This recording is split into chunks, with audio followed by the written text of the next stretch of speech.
this is why we want to talk about this, because opportunities come up every once in a while in everybody's life. Whether it be an opportunity for an investment, whether it be an opportunity to take a job, whether it be an opportunity to meet someone, or an opportunity to, I don't know, take advantage of something like an offer that was given to you.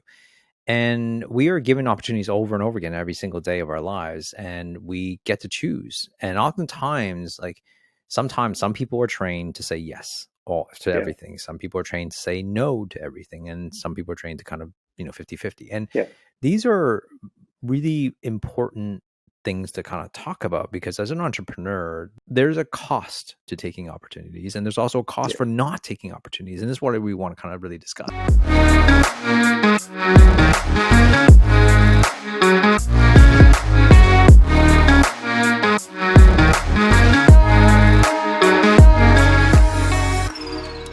Jim, it's so funny, when we think about where we are right now recording, and I'm just reflecting back on the week that we had.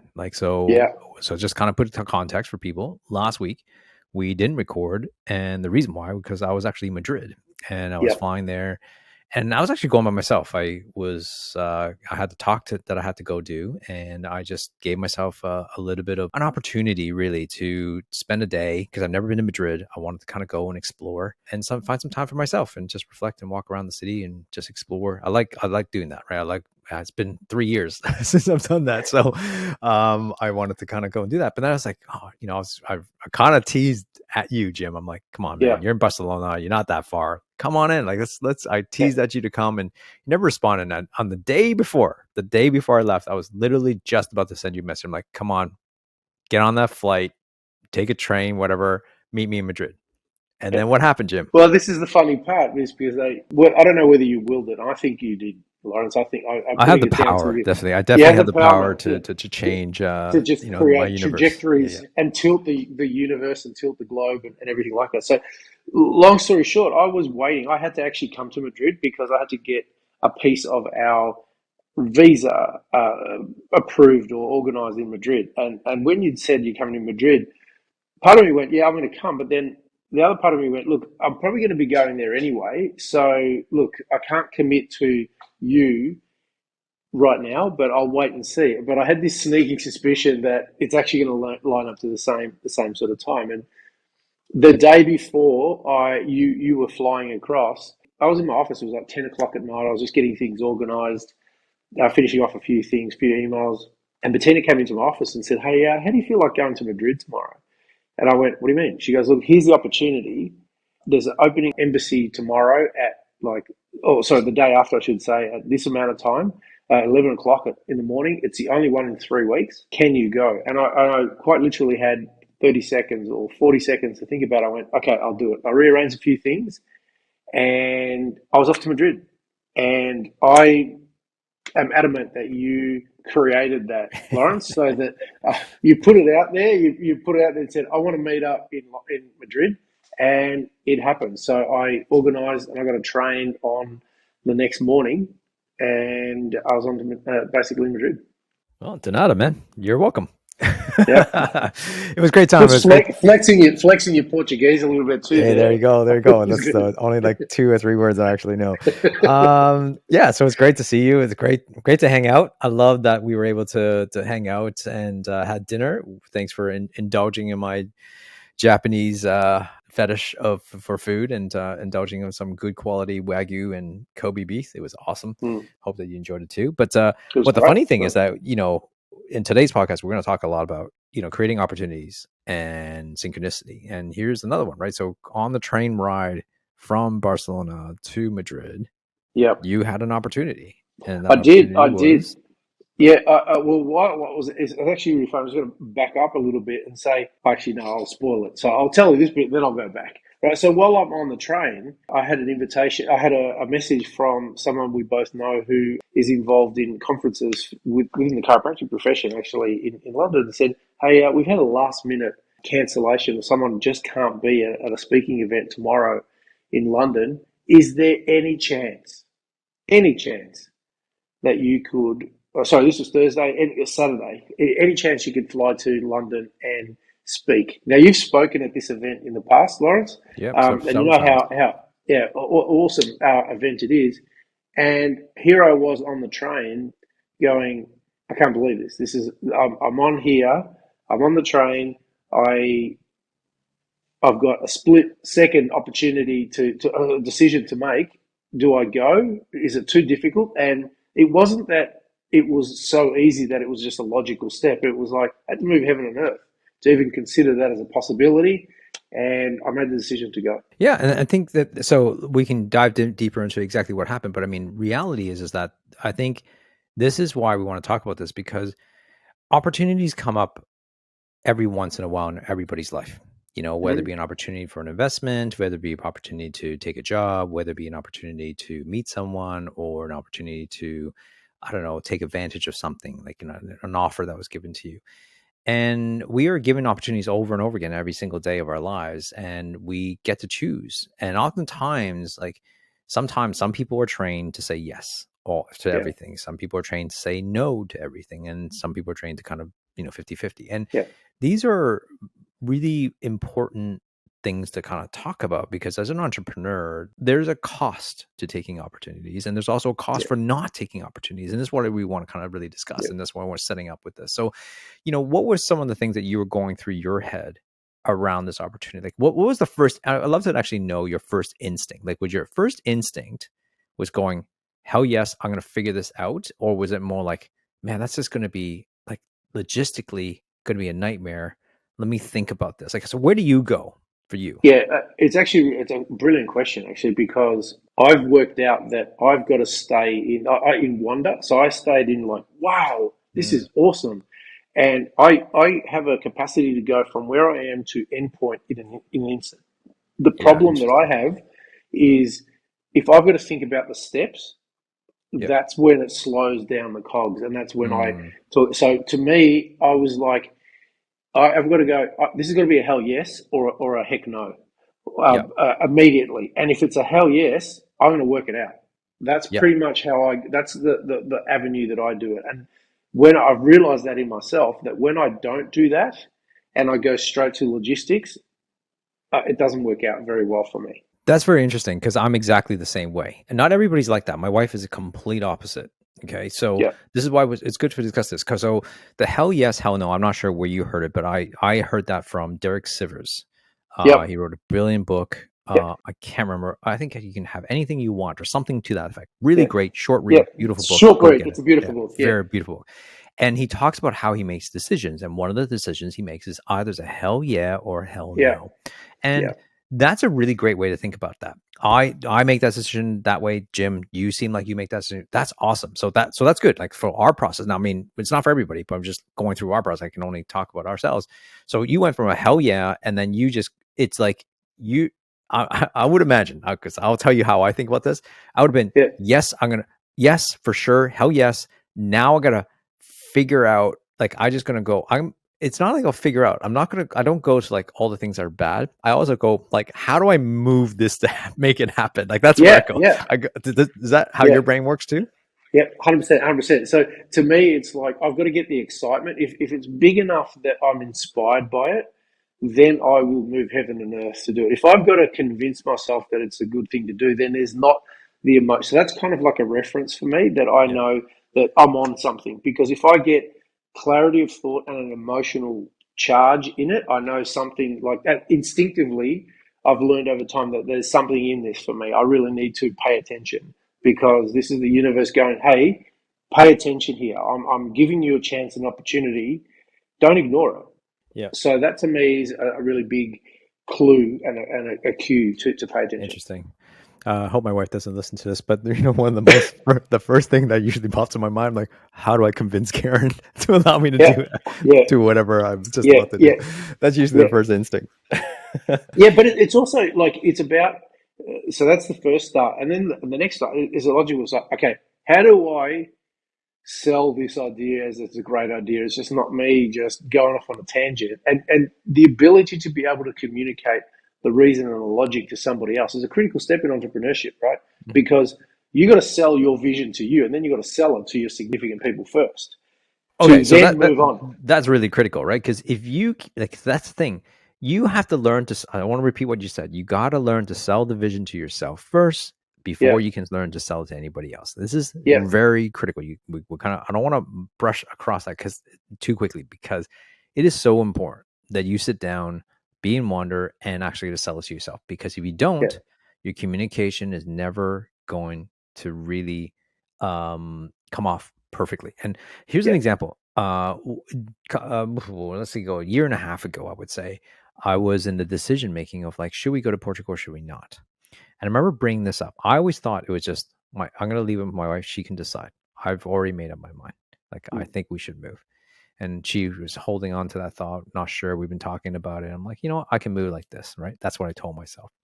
I brought it up to one of my mastermind group, surrounded by, friends. And then I brought this up to the mastermind. I'm like, I don't know where we're at with this. And it was brilliant. One of the, she's a psychologist and by trade. And she asked me a question. He goes, are you sold on it? And I'm like, and my first instinct was like, of course, right? But then I'm like, I held back and I'm like, really thought that through. I'm like, and she asked me again, she goes, are you sure that's what you want to do? Like, are you convinced? And she said, it goes, at the end of the day, it goes, your wife, your family, if you believe this is the best move for your family, they're going to follow you. They're going to believe in you. They're going to trust in you because you've never guided them wrong. So until you are very clear, this is never going to happen. And I went, oh, and I started bawling. I started crying. I was like, oh crap. That was so true. It hit me really hard, swear in the heart. And like, you know what? Yeah. It was easier for me to redirect the decision and go, I'm not responsible for this. It's Karen's responsibility and not taking ownership, that I had to think that through. And I really reflect. I didn't change anything. I didn't restate anything. All I did was spent the next week just really going through my mind, like, is this the right move? And then I started believing, no, this is it. I didn't say anything else. And then sure enough, I would say about a week or 2 weeks later, Karen just says, we're going. And I was like, okay, selling your vision to yourself first, and then how you act, and everybody else will kind of follow us. I think that's such an important thing. So I wanted to kind of make sure we don't brush across that too quickly. That's a really good distinction to make, actually. So just to break it down even further, so how I did that, because in sales, what they say is people buy emotionally and justify logically. Yep. Right. So to me, what I did, I became fully associated with the decision. So effectively, I went from opportunity to, wow, this is great. This is a great opportunity to speak.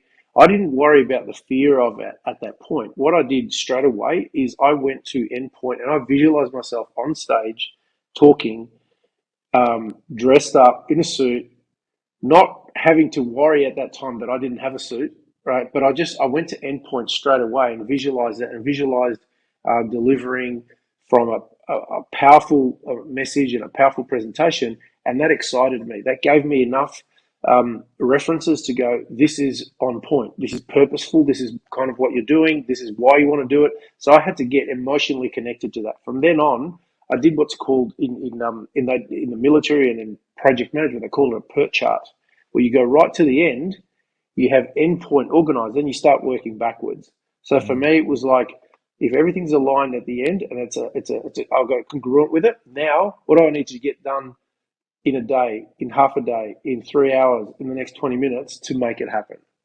Yeah. And that's pretty much what I did. Yeah. And I think that's the thing. Like, oftentimes people forget that, not everybody's like this, right? So that's what I want to be very clear. And I really like, because you and I are obviously very similar. We make decisions this way, but it's not like we don't make those decisions as if we don't have any consequences, right? We go, this is where we want to be, and we try to work through the logistics. And sometimes, let's face it, like, sometimes the opportunity is, yes, this will be the great opportunity we can make, but sometimes it just doesn't work out. Maybe the timing didn't work out, the logistics wouldn't work out. Like, certain things just may not have happened, even though you can see yourself in the future. But it's like letting your future dictate first, and then seeing if the pieces kind of fit in to make it work, right? I think that's important. So what do you say, though, to say someone who's the exact opposite, which because there are people out there, I think my wife is one of those, which was where she would immediately think about all the things of why it can't be done. Yeah. No, not that that's bad, right? It's just, they just have a different perspective and how they make choices. What would you say to that, and how would you navigate it? That's a great question, because what I realized about myself is, because and don't get me wrong, there are areas in my life where that doesn't always happen, right? And so I'm not as clear cut.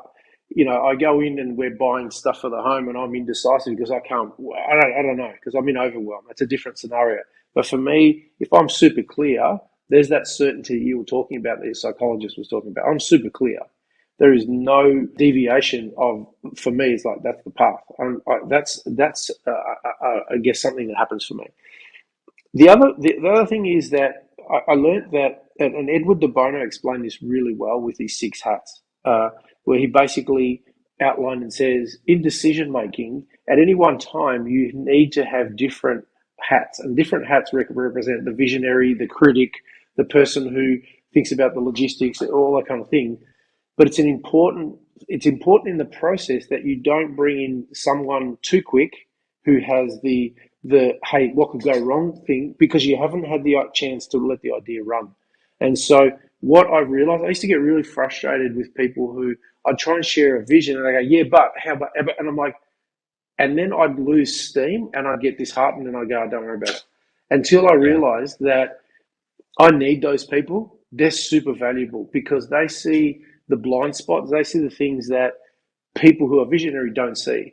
But what I learned is that I've got to bring them in at the right time, not too early in the cycle.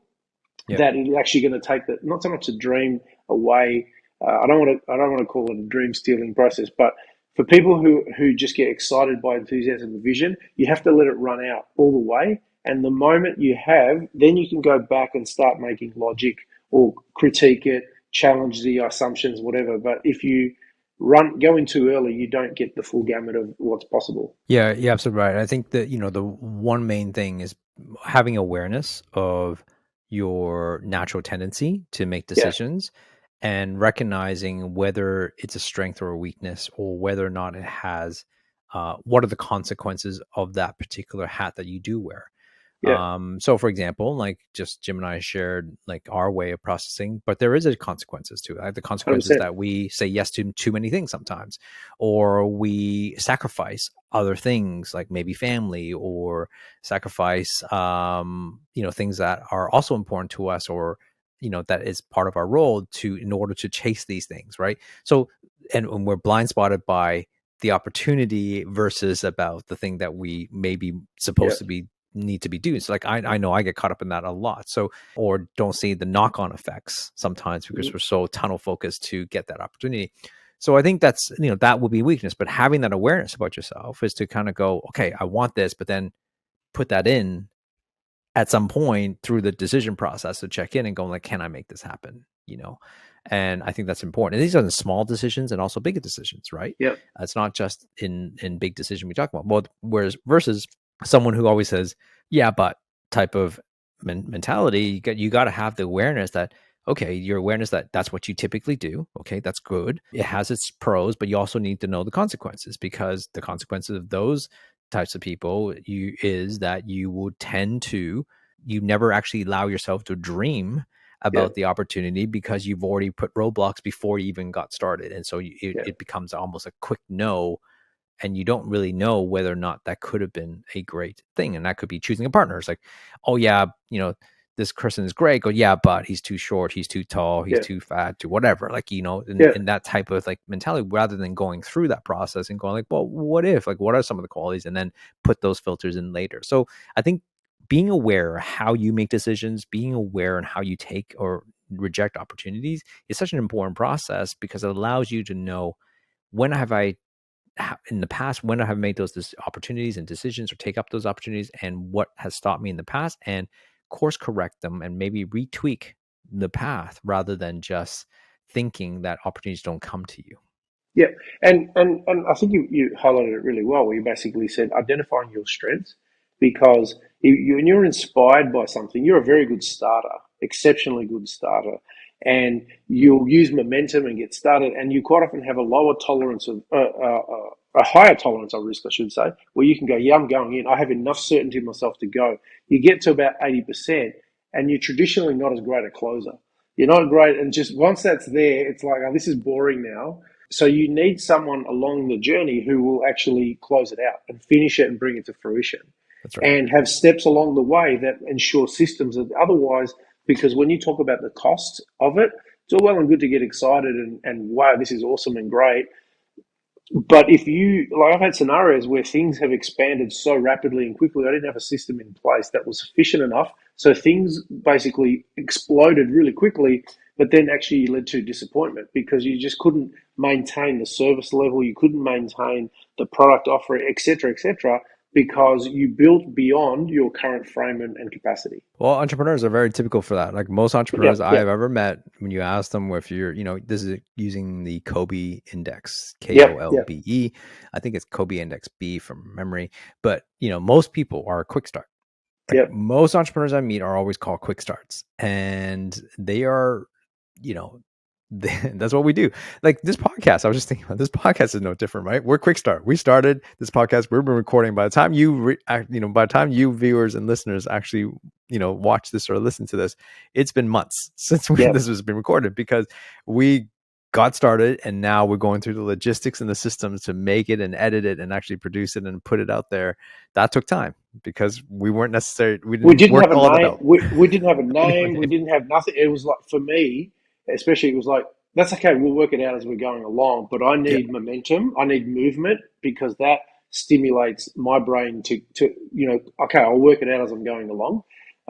If I have stagnation, I just find that doesn't work for me. So so what do you think about luck? I love to talk about opportunities. Do we create it? Is it luck by chance for certain people, or do we create our own luck, or is it because we're mentally prepared? I love that Chinese thing. So I love for your thoughts. Me too. I love, and I think there's luck is when opportunity meets preparation. So that is always the case. See, here's how I see this, right?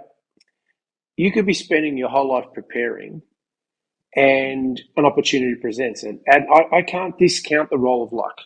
I feel you create your own opportunities, but there is an element of that, an intangible that comes into play. Right. So the key is, though, being in the right place and the right time and knowing it and taking action, because you can have all the luck in the world, but if you don't execute, if you don't step into that unknown, that fear, you can have all the luck in the world that's going to come and go. So to me, it's like, they usually say knowledge is power, but it's actually been redefined. So potential power, because unless you act on that, unless you act on that luck, to me, it's basically something that can come and go. How do you see it? Yeah, I saw this little quick YouTube short yesterday, and I showed them to my kids, and it was a photograph. I'm sure we've all kind of seen it. Photograph of Lee Harvey Oswald when he got assassinated, when he got killed, right? When he was and it was a photograph of him getting shot, like the person getting shot. And the reaction, the emotion of the cop, that the policeman that was holding him, and the gunman firing the shot. I could be getting this wrong. Lee Harvey Oswald was the one who got killed, right? I could be wrong. Yeah. Okay. Yeah, he did. Because he shot JFK, and then a few days later. That's right. Right. So Lee Harvey gets shot, and this is a picture. We all seen it, right? That black and white photo, him getting shot, and the policeman. Right. What I didn't know, and what the short was really interesting, was that there was another photographer who took the same shot, but he took the shot 1/16 of a second prior to that moment, which was a moment of where the gunman was just about to approach Lee Harvey Oswald, but it was the moment that had no reaction from anybody because it was just a split second sooner before he was shot. But the picture did show gunman, showed Lee Harvey Oswald, but everybody, the background of Lee Harvey Oswald, the cop, was like just normal. The gun hasn't gone off yet. One and two pictures, same moment, 1/16 of a second difference. The one that we all know won a Pulitzer Prize for the photographer and became a famous artist. The other one went into obscurity. So we're talking same moment, same shot, just slightly different. And to me, it's like, first of all, we just talked about taking the opportunity. You might have a camera, a bunch of people would have had a camera, but did you take the shot, right? Did you take that shot? And that moment, we have, like, the camera will be preparation. We all have a camera at any given moment, but did you press the button? Did you actually take that opportunity, that in that moment of time, did you take that opportunity? Luck, I find if you ask every entrepreneur, what has made you successful? Most people often say luck was a part of their role. I kind of somewhat agree to that, but I also feel that when you go through the moments of preparation and mastery and getting better at your craft, you tend to create the luck. Yep, totally agree. That's about to happen. Yeah. Like, you put yourself in situations that allow you to have that luck come to you. Yep. No, right? I can see that. I can see that. Yeah, like, so if there's any speaking opportunities, for example, or let's just say your speaking opportunity, like, it's not just like the person called you out of the blue, right? Like, you've been having multiple conversations on another topic, on a couple other things throughout the months that led to that moment. I'm not saying that was the influence, but because there was, like, that relationship that was built there over time, and also recognizing that, in her psyche, to go, oh, Jim may be available, right? And then that opportunity. So, like, I think it's like a bit of both, and it's not like you can't just all put it to luck. It's like put into to the moment, right? And I think it's like, so let's go back to the photographer, because I want to make sure I clean up that story, because to me, the photographer, didn't take that opportune shot, but, like, you can kind of beat yourself up over that one moment that you were 1/16 of a second too late, or you can and become a victim of that, or you could have just continue to just keep taking shots, right? And that's the choice that we all have to make. We not going to get every opportunity we're going to get. Sometimes we're just slightly miss that opportunity, but doesn't mean that defines your life. Doesn't mean that there's no other opportunities, because you can, and I think it comes from an attitude of going, am I going to be a victim of bad luck, or am I going to go out and create luck? And I think that's why I think it's important that we are constantly striving to create the life that we want, versus feeling a victim of, like, life happens to us. I know I have a choice at any given day to think of those opportunities, like, either I live a life that I can control or create the luck that I want, or opportunities that I want, or I can live a life that life is just happening to me and I have no control. I know which one I'd rather live, and I don't know what's actually true, because I can't really prove it, but I'd rather be on the side of going, I get to choose, and the life I'm creating is the one it's actually creating based on what I do, not happening to me.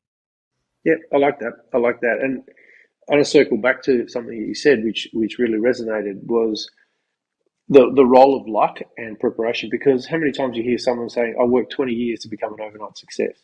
And so that shows that you've put skin in the deal. You've been plying your craft, you're working on it. And in that scenario, look, you're right. To me, I look at that and go, okay, there's factors outside of me that had an influence, but it was like being showing up, doing what I do, being able to basically talk and communicate at will anyway, having the podcast, saying yes to life, so that you're putting yourself in the arena, you're putting yourself and giving yourself a chance, and when opportunities come, you take them. Because in that scenario, while I was on the train, when I had an invitation, when I checked it on my message, I think I sent you a message probably about 10 minutes earlier and said, hey, Laurence, this traveling on a train stuff is really cool. It's less hassle. Remember, it's less hassle. It's pretty cool, man. I'll see you in a few hours. And then I get this other message. But I could just as easily have gone, here's the same chance. I'm not going to take it. It's too hard. Because for me to do this, I'm going to have to go and change my flights. I'm going to do this. There's costs involved. I haven't got a suit. And I could have talked myself out of that scenario very easily. Very easily. And I think I could have been justified if I if I allowed that to happen. It was just that, like you said, I just decided, no, actually, this is too important to me. And I'm actually not going to go, oh, it's a shame, because it would have been really convenient if you'd told me 3 weeks ago. Well, Yeah. it Or doesn't always convenient if work you that told way. me like last night I could have brought my suit Yeah, and yeah, all yeah. that stuff. But no, instead, Jim did the most amazing thing, went into a store, bought a whole entire outfit, suit, shirt, belts, pants, socks, Accessories, socks, shoes everything. in like 30 minutes. It was Yeah. incredible to watch. I was like, this is a man on a mission, Yeah, well, this is And decisive. It helped. Two things that helped with that was number one, because I said to you, hey, Lawrence, I may need some help with helping out ideas. And it was with the shoes. I go, what do you reckon about those shoes? But you know what it was? It was like I had 30 minutes. I literally yeah, had 30 minutes because we had dinner and we're like, yeah. how's this going to work? And I walked Mhm. into the store and I said to this guy, I'm about to make you an exceptionally happy person if you can just help me find a whole outfit, and I have 30 minutes. Go. And this guy was an absolute rock star. He delivered. He did that exceptionally well. Yeah, that's great. And I think sometimes, we can talk about decision because Yeah, since we're talking about creating opportunities, like sometimes when you give yourself too much time yeah, to think, too much time to, I know I've got trapped in this, is like, deciding, like the longer you wait, yeah, the more the more time you kind of like waiting for things to decide. Whereas if you got a time constraint and it's got to be done by a certain amount of time, like you just make the decision. And I sometimes get stuck on like, oh, should I get this or versus this, or should I get this phone versus, and it's like yeah, this overwhelm where like I'm yeah, also been the person who bought 2 homes without actually yeah, seeing them yeah, in my yeah, life. The yeah, last 2 yeah. houses I've purchased, I haven't even seen them. Like literally, I've been on the other side of the world buying those homes, and I've done that because the constraint was, okay, well, the Yeah. pictures and the video was good enough. And I just trust the people, and and it's just like it's kind of weird. Like I could, for such a high that value would purpose, that would freak the daylights out of a lot of people. right? A Exactly, and it's like, lot. and I did it only one time. I did it freaking twice now. It's kind of an incredible story. We can probably dive into that maybe in another podcast. No, I wanted now is I think it's quite relevant because it's like, so you mentioned before. A lot of times you go, you got this crazy zany idea. Oh heck, how am I going to convince Karen? How did you do that? Not once, but twice. How did you do that? I think listen, it so we sold. So the story is that I was actually I was in Barcelona. I was in Barcelona. This is going back about 8-9 years ago, and I was we were in actually, it's a funny story tying it all in. I was about to speak at your Synchronicity. that Yeah, conference, yeah, all right, that conference you spoke at. I was supposed to speaking. It was more like later in the year, so they have 2 conferences a year. I was yeah. speaking at the later conference, and I decided, since I was speaking there, I'm going to take my whole entire family. And we're going to go to Europe for a month. Hmm. And we started in Barcelona. We took a cruise and from Barcelona, and then we did that whole Mediterranean thing, and then end up, so we went to like Barcelona, Dubai, Amsterdam, and London, and all that stuff for a whole month. But we sold our house like while we were traveling within the first day. I think within the first 3 days. And now we're homeless. And we're like, oh crap. Like, so this is like, so what do we do? This is when I was in Perth. And we're like, do we move to Sydney? Like, do you want to think about this? And then so that's how it all kind of started. And then a lot of houses in Australia were sold by auction. And I'm like, I didn't want to go through that auction process. And so we found this house. I got a friend, and he looked at it, and my wife gave certain stipulations, like it's got to have flow, it's got to have this, it's got to have that. Yeah. And he's like, I don't even know what flow means, but here goes. So he's just like filmed a 10-minute video, uploaded in the Dropbox, and sent it to me. I still have that video. My That's good friend awesome. Taki, and he just like, just that's how we bought the house. We just bought the house like sight unseen, and based on a 10-minute video my friend took of it. I'd actually done another friend went through the house at the same time as well, just to kind of get double Yeah. reassurance. And yeah, and we just spent the whole trip for a month, basically went from selling our house to end up buying the house on our last stop. Like every country I went to had something significant, Mm. lawyers, all that stuff. And let's just dig in. And I, in hindsight, going back to that, I flew back, and, if I was in Australia, I would have flown all the way to Sydney, Yep. and I would have seen the house. And if I saw the house, I would have seen all these little tiny little flaws. And those tiny little flaws might have been which every house does. Every house has, and it would have been one of those like little. It could have been a breaker to like, oh, whether I should buy this or not. You can start questioning yourself. Because I didn't do that, you kind of have to go with the bigger overview, and that's what happened. And I learned a lot from that. So sometimes we can be nitpicky on opportunities and decisions on like the smallest little details because you can see it, or you can look at the overall opportunities and go like, are those details actually, does it actually matter? Yeah. And that's like a lesson I learn when I make decisions. Sometimes it's like, don't get caught up in the small little details, because sometimes the small little details really don't matter. Like, sure, aesthetically it's not pleasing, blah, blah, blah, but really, does 90% of it is good enough? Like, it's, and it was an opportunity, and that's how we made those decisions. And the same thing happened. We promised I would never do that again, and somehow we did the same thing for Portugal. But that, again, it was opportunity, and it was the right house, the right time, and the right price, and all that stuff kind of came in. And people here struggle to find houses because Portugal's booming, right? And so it's really, really tough for expats to find homes. And so we were very fortunate. We were very fortunate to kind of. So I think, coming back to answering your question, I think it's about understanding what our purpose is, understanding what our values are. Like we need a home. We don't need a home, but we really want a home. We thrive in a home. Like right now, I'm sorry for anybody's watching like all these podcasts so far. It's like I've been sitting in a bed, like the crappy little view and whatever. It's not ideal. Exactly. It's not ideal, but hey, it is what it is. And hopefully in the next, few months that you'll have a better background and stuff. But, we want to make it polished and make it better, but we'll do that sooner or later. But the reality is that sometimes like you just got to take that opportunity, and we just jumped on it. I go, what's the worst thing we can do?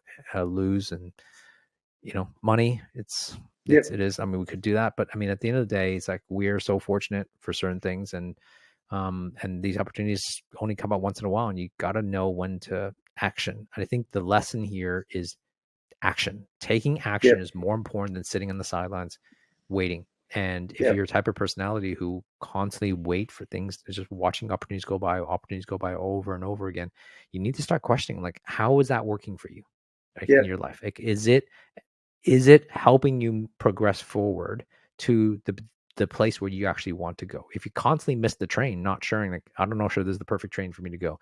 I'm not sure if this is the perfect train to go. Like, sometimes you just need to get on that train and and you're going to learn something, because you go through that door and you realize, like, this is not where I want to go. Well, at least you found that out. Right? At least you found that out, so you can come off, get off that train and find a different direction. And at least you eliminated that direction. I think that's important. I think it's a great distinction you make there about people's reluctance to make decisions sometimes because of a fear that it may not be right. And let's be honest, no one likes making mistakes, or no one likes going down a path only to realize that this isn't the path. But it's a case of, I did it, I realized it wasn't the right path, I got off, as you said, the train and got on the right one.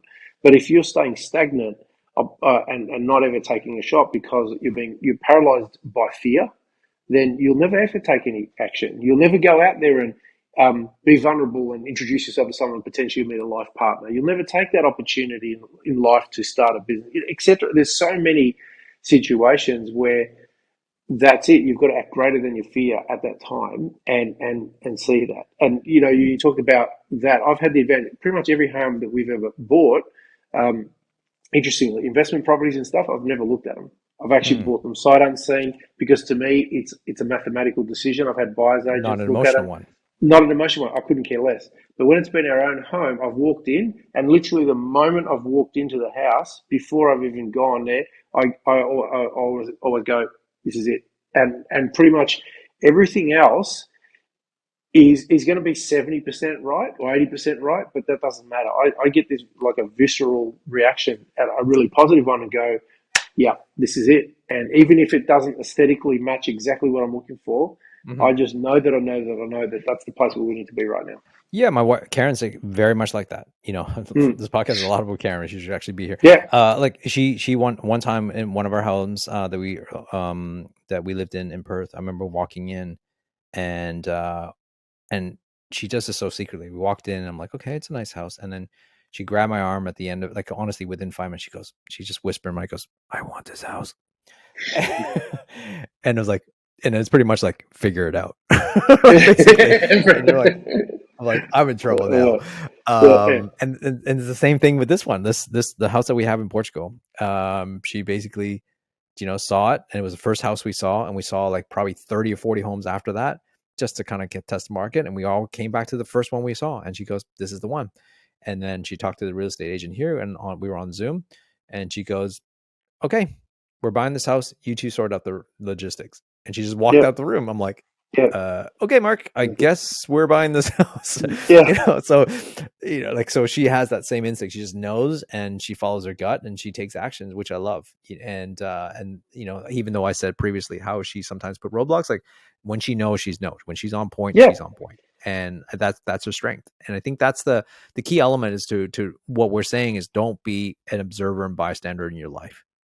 Be the star. Don't be the extra in your own movie, right? And I think the analogy I always use, like especially with students when they're younger, trying to decide what careers they want to have. I'm like, if you don't know what you want to do, just choose a door. Like there's 3 doors in front of you, just choose one. Remember, The Price is Right. Just choose one freaking one and walk in that door. And guess what? When you walk in that door, there's gonna be 3 other freaking doors that you're gonna have to figure to choose. And then you gotta walk through it. And you might walk through door number 2, and you walk in and you go, "Oh my God, this is a horror. Like this is not what I wanted." Okay, then come out of that door and choose a different door, right? And I think that's life. The thing is, though, you're never gonna know that you didn't know what opportunities or what things you despise in the third door, because you never even took the chance to open the first door. And I think but these are small, like this is not just all the big stuff. Yeah, sure. For big decisions, you might want to take your time to opening that door. But for small decisions, sometimes I think you just need to go in, get out, go in. Oh, I'll look around and go, I really like this, and just keep going. And I think when you start to do that, I don't know about you, but I gain more confidence and trust. And the thing is, what you learn, which I never actually talked about before, is like you start to learn about yourself. You start to learn who and where do you listen to, like in terms of where in your body, some people are intuitive. I know now, like when my intuition speaks to me, I better listen, because when I don't listen to it, I always get screwed. Right. And I think it's important, but you don't know that until you take a chance to like start figuring out, how do you operate in the universe? How do you operate in this world? And making decisions does that for you. When you make a wrong decision and what happened, and if you analyze it, and when you make a good decision, what happened. And if you make enough of them, it will average out to go like, there are certain things that you did or didn't do that helps you navigate through decision in decisions in the future. I think that's what's helpful. And if you think about the word decide, right? Decide, side, the ending of CIDE. If you end anything with side, is to kill off, right? Insecticide, pesticide, like it's to kill. Homicide, it's to kill. So when you decide, is you're killing off all options. And that's what you're supposed to do. When you have options in front of you, it is hard to decide, because you have to kill off the other options. But that's what, if you don't decide, you can't move forward. And when you can't move forward, you can't succeed, because you're just waiting and hoping that someone will just make a decision for you. And that is, again, going back to life. Do I want to create my life, or do I want life to happen to me? Yeah. In that scenario that you were talking about, I think there's a distinction between, sometimes you just don't know, right? And you don't know how it'll turn out. And I agree with you that the process is just about start something, get a feedback. So, and that in and of itself will build up self-belief, self-esteem, confidence, because you're basically making decisions, analyzing them, and going again. So that as a process is empowering, because you're relying on your own sense of power as opposed to abdicating to others. So anytime you make decisions, whether it's a good, bad, or otherwise, and you learn from it, and then you go again, you've actually gained wisdom and experience. So that's invaluable. I guess the subgroup of people that I'd really want to draw attention to would be the people who probably had that same reaction you and I have. I'm going to go, but for some reason stop themselves. Right? I've done that many times. That you second guess yourself, or you go, and you go, okay, so what happened in that moment? What was it that because you got the hit, you got the instinct, you got that, and same. When I one of the stories, and I'll probably share this at some stage, Lawrence, that I shared on stage shows why intuition is just a really powerful story for me. I never, ever not listened to it. Okay, it's quite literally saved my life, and my life would have gone in a totally different direction if I didn't. So Yeah. I place a really high priority on it. But that's the scenarios to me where it's you talk about how you gain confidence and trust is by taking action, but then the situations where everything's a screaming yes and you don't, you've got to look at what happened in that moment. Where did I talk myself out of that, and why did I do that? Yeah. That to me is a really important consideration as well. Yeah, absolutely. And like the when we're talking about opportunities, there is another side of it. I think we should probably discuss just to balance out the Yeah, conversation, which is the opportunity cost. yeah, Right. So I think that it's important to recognize that every decision you make and every opportunity you take, there's a cost to that too. Do you want yeah. to kind of maybe talk a little bit about that? And I'll add some thoughts around that. Yeah, so any opportunity, there's going to be costs in terms of energy, time, money. Well, those are the most factors, and effectively, you can make and regret. So there's also the pain of regret of not making it, taking up an opportunity. So anytime you make decisions, you don't always know how they're going to turn out, and you may work on a great idea and follow it along and get to the point where you go, this I've done my due diligence. This tells me that it's not a deal that I should proceed with. I've got to pull shoot now and leave it, and I just have to accept that because that's the opportunity. Here was the opportunity. I ran it out. It's telling me that it's not the right one. I'm talking particularly from a financial perspective here, Mhm. but sometimes just because you put the effort into it and follow it along doesn't mean it'll work out. But it's having the awareness to go, okay, when do I about face and let this go? When do I, basically delegate? Where do I basically turn around and go, no, that's it? Or where do I double down and go harder is a really important opportunity cost in itself. And aside from the energy, time, and money that would come in making those decisions. Yeah, I mean, every opportunity you take is that, like you said, energy, money, and time.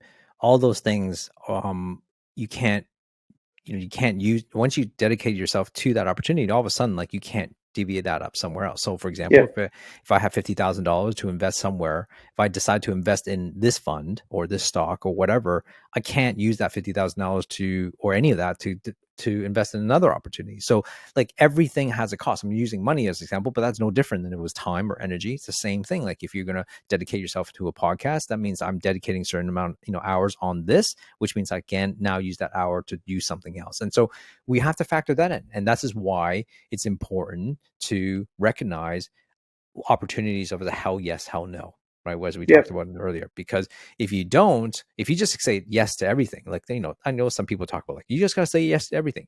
Yeah. Well, when you say yes to everything, there's a cost yeah, to that.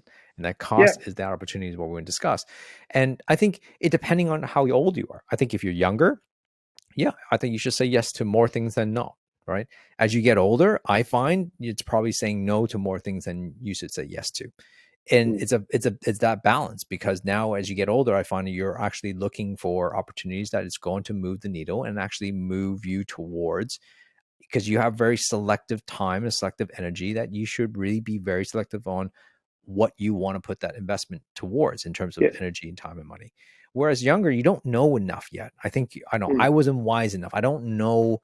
I didn't have the wisdom or the experience behind me. So therefore I said yes to most things because I wanted the experience. I needed yeah, to learn. And going back to what I said about decision, same thing. Like by you saying yes to those opportunities when you're younger in your 20s, it allows you to find out more about yourself. It's nothing to do with the opportunities. It's everything to do with who you are and finding about who you are, like how you operate, what's the operating system within you, how you make decisions, and then, creating that confidence to know and analyze how you make decision moving forward.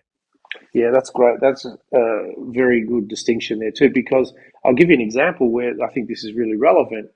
And I always, whenever I heard about the process of making really saying no to more things than yes, was particularly as it came to family.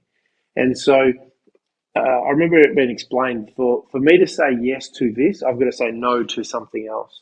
And sometimes those no's are family, the big rocks in life, things that are really, really important. So I think I agree with you totally. I was probably more yes to more things early on just for the same experience. It's like, hey, I want to get out and do that. I've become a lot more discerning over time, and it has to be even projects that I get involved in, even ventures and businesses. For me, the metric is it's got to be meaningful money. It's not just a case of just following it for that sake. It's got to nourish something. And that's the opportunity cost. I've worked out. I have a finite amount of time left on this earth. I want to dedicate it to causes and areas and time with people that I appreciate, love, and not that I don't care about a lot of people, but I have to be a lot more selective, and that means saying yes to less things, and to basically shelter and look after the things that are most important to me, and to ensure that I don't spread myself too thin. Yeah, and just to add to that, I think that when you make that decision, I think it's a lot to do with your values and what's important Yep. to you, and don't get Yep. caught or trapped into making someone else's priority Yeah. that your priority. So, and Yep. this happens a lot with charities, for example. Yep. There are literally thousands of charities that you can support. There are so many things that we, that need our help. Mm. But just because one person values it and they dedicate their life doesn't mean that that should be your focus. Yeah. And don't, be careful with that. Cause I feel like sometimes there's so much obligation to like fulfill, like, oh, it's in the environment. And so therefore we all have to do our part. And then we get hooked into like, this is what we have to do, even though you have no interest in it. I think just be careful about aligning like who you are and listening to yourself about the opportunities you want to do rather than what you think society wants you to do or what you should be doing. I think it's really be introspective enough and be discerning enough to go, this is the opportunities that's in front of me. These are the things I should want to do because I want to do it this way. And here's why I want to do it. And having that thought process and journaling about that, I think is going to be critically important. Great. So where I want to circle back to, you had one more Yeah, go point you ahead. said? I No, was go going to for say, it. I want to link in the synchronicity part of it, because when you say no to certain things and you're really clear on what you say yes to, and you're congruent and you follow paths, it's amazing how things quite often then will line up. Doesn't mean that they're all going to go to plan, but in that example, when I made the decision to go to London, when I got on the on basically the flights to organise it, I got the last plane out of Madrid to London that would make it in time. I got the last plane out of London at the time that I needed to. I happened to have a 30-minute it's basically, when you make a decision, that's where the saying goes about providence. Things line up and things start working out because there's a definiteness in the plan, there's a direction. And when you've got that, it's almost as if the world and the universe will conspire to help you fulfill that, because you're putting out an intention saying, that's where I'm going. And to me, that's when the synchronicity works out, where you have situations and you wanted to go to this restaurant, and then they needed two people to go. You might want to explain that. You needed two people, but you really want to go there, and you're thinking, will Jim come? I don't know. And then suddenly Jim's there and we can go to this restaurant. That to me is just, sometimes that's where the universe just basically pulling the strings and just basically assisting things along once you make a clear direction that that's where I want to go. Yeah, it's so, and that's the power of intention and Yep. putting things out there. There's a power of like putting your goals down on a piece of paper. These are, so power to be able to voice some of those things to other people, to share them with others, and the vision that you want to share, and people start to gravitate, right? But if you can buy, like going back full circle here, if you can buy and sell yourself on that vision, then all of a sudden, like people will want to desire to want to help you. But if you keep it to yourself, don't say anything, and are too shy to action on any small little thing, how does anybody ever know? Like, Yeah. and that's the power, is that you actually have to take action. It's just not just like dreaming up in your head. And I think it's really important to kind of really put things down on paper and actually voice it out. And you kind of think about it. I remember, I know this is kind of all woo-woo talk here, but like at the end of the day, when I was in chiropractic college and I was in second year, I had my friend Jamie and Scott, we used to sit down in the cafeteria and write out our dreams. And we sat down, write out our dream practice and, dream careers. And I wrote down, the number I wanted to see, amount of money I wanted to make, and the practice that I wanted to have. And live in Toronto, right? So I'm from Toronto, and I clearly remember writing down, it goes, I'm going to have a home by the ocean, and if anybody knows geography, like Canada's not surrounded, well, it is surrounded by ocean. Lakes. Toronto is not. It's Toronto surrounded by lakes, not oceans. And I had, this is the second year, like 2 years later. It wasn't until 2 years later where I decided to move to Australia.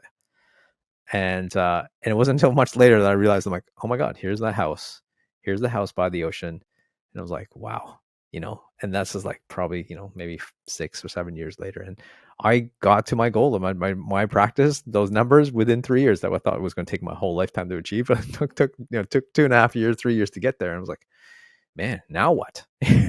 But and people would say, that luck, is that what you created? Is this opportunity? Is it because, what? I don't know. I think it's a combination of all those things.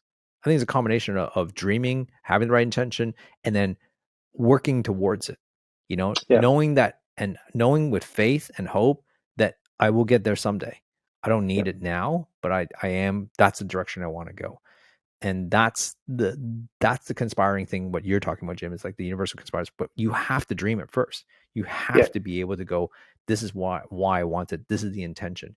It may or may not happen, but I guarantee you will happen more. The probability will happen more if you actually thought it through first. Yeah, I think having a really clear, you're right in that I'm super clear on what my objective and legacy and what I'm seeking to create are. So I'm clear on the vision, at least as clear as I can be, up until the point where I expand the vision. But when situations come along, I guess what I probably didn't mention is that I've got a reference and a checklist that says, is this getting me closer or further away from that? And that is kind of like, if you've got your true north and you go, that's where I want to go. Decisions and opportunities along the way will either get you closer or further away from it. And I've had to, it's like a decision-making model and matrix that goes through my mind that says, okay, helping, subtracting, plus or minus.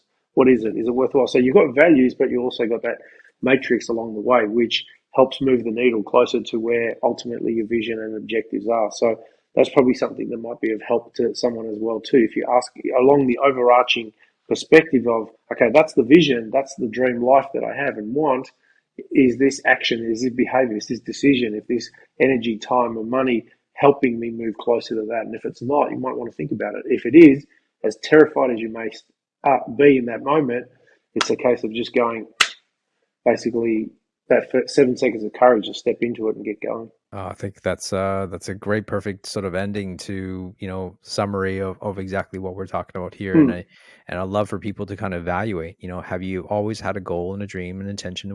I believe that everybody has certain goals and certain intentions that they want to have in their life.